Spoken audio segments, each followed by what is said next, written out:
वुजू जिन चीज़ों से टूटता है, मंसूर साहब इंडिया से, वुजू कितनी चीज़ों से टूटता है? ओ भाई, ये तो आपने पूरा मुताला पाकिस्तान का पूरा सवाल पूछ लिया है। वुजू बहुत सारी चीज़ों से टूटता है।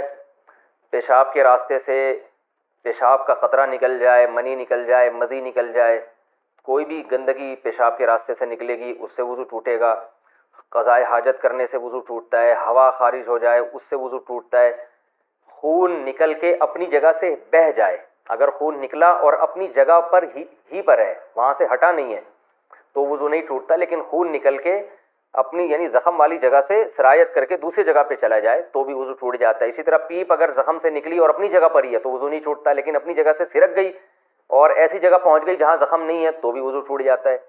पट्टी अगर आपने बांधी हुई है ज़ख़म के ऊपर, तो पट्टी के ऊपर जितना भी खून बहेगा उससे वुजू नहीं टूटेगा, लेकिन पट्टी से साफ जगह पे अगर वो चला जाएगा तो वुजू टूट जाएगा। तो यानी खून निकल के बह जाएगा या पीप निकल के बह जाएगी तो वुजू टूटेगा। इसी तरह ज़ौजा से हम बिस्तरी करने से भी वुजू टूट जाता है। और बस ये चीज़ें हैं जिनसे वुजू टूटता है।